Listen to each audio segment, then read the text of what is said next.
ఎవరి మీద దాడి చేయడానికి ఉన్నాయి. ఒకవైపున ఉన్నటువంటి గల్ఫ్ దేశాలేమో దానికి మిత్ర దేశాలు, ఉన్నది ఇరానే కదా. ఇరాన్ మీద దాడి చేయడానికి మీరు అక్కడ ఉండి శాంతి వచనాలు చెప్తే మేమెందుకు అంగీకరించాలి? అందుకని మేము చేసేది చేస్తాము, మేము దిగ్బంధనం కొనసాగిస్తాము, మీరు ఇక్కడి నుంచి వెళ్ళిపోయేంత వరకు అని స్పష్టంగా చెప్పింది. ఇది ఇప్పుడున్నటువంటి తాజా పరిస్థితి. రైట్. ఇక మారిటైమ్ సెక్యూరిటీ వివాదం ఒకసారి చూద్దామండి. ఓమన్ తీరానికి సమీపంలో ఉన్నటువంటి భారతీయ నౌకలు లక్ష్యంగా మారుతున్న ఘటనలను, దాడులను అంతర్జాతీయ సముద్ర చట్టాల ప్రకారం భారత్ ఎలా ఎదుర్కోవాలంటారు ఇప్పుడున్న ప్రస్తుత పరిస్థితులలో?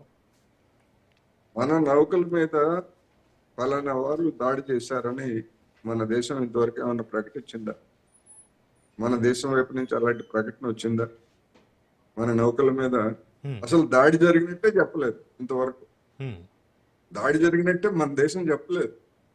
ఎవరు దాడి చేశారు ఏమిటి అనేటువంటి తర్వాత సంగతి. అసలు దాడి జరిగినట్టు కూడా ఇంతవరకు మనం చెప్పలేదు కదా.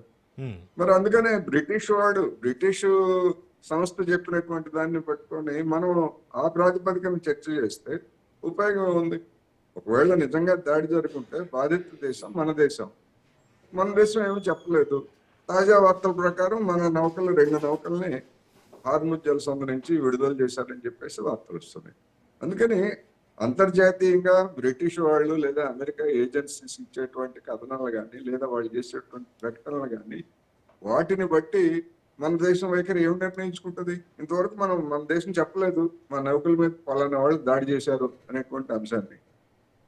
మనం చెప్పనప్పుడు మనం ఏ ప్రాతిపదికన చర్చిస్తాము అనేటువంటిది కూడా సమస్య. ఇది ఇప్పుడున్న పరిస్థితిలో ప్రత్యామ్నాయ ఇంధన మార్గాలను కూడా మనం చూసుకోవాల్సిన పరిస్థితి అయితే ఉన్నాయి. అయితే మిడిల్ ఈస్ట్లో అనిశ్చితి కొనసాగుతున్నందున భారత్ తన ముడి చమురును అవసరాల కోసం రష్యా, లాటిన్ అమెరికా దేశాలపైన మరింత ఆధారపడడం ఎంతవరకు సాధ్యమవుతుందంటారు? అసాధ్యం ఏమీ కాదు. ఎందుకు అంటే ఒకవేళ హార్ముజ్ జలసంధిని మూసివేసిన, అదేవిధంగా ఎర్ర సముద్రాన్ని అరేబియా సముద్రాన్ని కలిపేటువంటి ఏడెన్ గల్ఫ్, బాబ్ అల్ మండాబ్ జలసంధిని ఒకవేళ మూసివేసినా కానీ మనం ఆఫ్రికా గుడ్ హోప్ ఆగ్రహం మీదుగా మనం మన నౌకల్ని ప్రయాణించవచ్చు.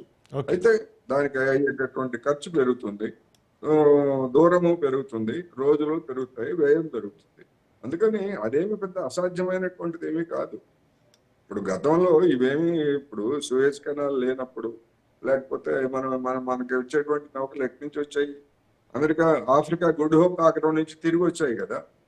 ఆ గుడ్ హోప్ ఆగ్రహం నుంచి తిరిగి రాకుండా ఉండటం కోసమే సూయజ్ కెనాల్ తవ్వారు.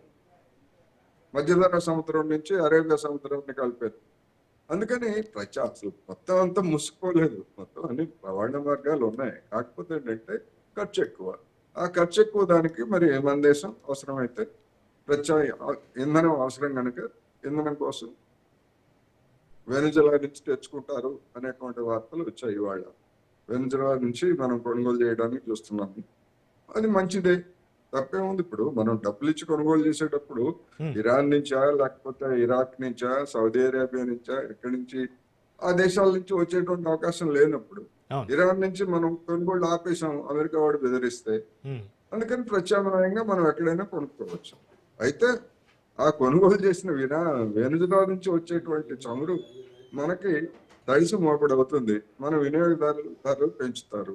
దీనికి మనం సిద్ధమా కాదా? ఇవన్నీ కూడా సమస్యలు ఉంటాయి. ఓకే. అయితే ట్రంప్ ప్రభుత్వ కఠిన విధానాలకు ప్రతీకగా ఇరాన్ ఇలా వాణిజ్య నౌకలు బ్లాక్ లిస్ట్లో చేయడం ద్వారా వాషింగ్టన్ పైన ఒత్తిడి తేవాలని చూస్తుందా, లేక ఇది కేవలం ఒక రవాణా నిబంధనల ఉల్లంఘన మాత్రమేనా? ఏ విధంగా చూడాలంటారు కోటేశ్వర గారు? ఇప్పుడు గడిచినటువంటి 4 దశాబ్దాలుగా అంటే 1979 నుంచి ఇరాన్ మీద అమెరికా ఆంక్షలు విధించింది. మరి క్యూబా తర్వాత అంత దీర్ఘకాలికంగా ఆంక్షలని ఫేస్ చేస్తున్నది ఇరాన్. మరి ఆ ఇరాన్ మీద ఆంక్షలను విధించినప్పుడు ఒక ప్రజాస్వామిక దేశంగా లేకపోతే మేము అంతర్జాతీయ న్యాయ సూత్రాలకు కట్టుబడి ఉంటామని చెప్తున్నటువంటి మనము మరి ఆ ఆంక్షలను మనం ఎందుకు ఖండించలేకపోతున్నాము? అందుకని ఇరాన్ ఒక బాధిత దేశం. బాధిత దేశంగా అది ప్రతిఘటించడానికి కానీ అవసరమైతే ఎదురుదాడులు చేయడానికి కానీ లేదా తనకున్నటువంటి అవకాశాలను వినియోగించుకొని అమెరికాని ఒత్తిడి చేసి టేబుల్ దగ్గరికి అంటే చర్చలకు రప్పించడానికి కానీ ఇరాన్కి అన్ని రకాల హక్కులు ఉన్నాయి.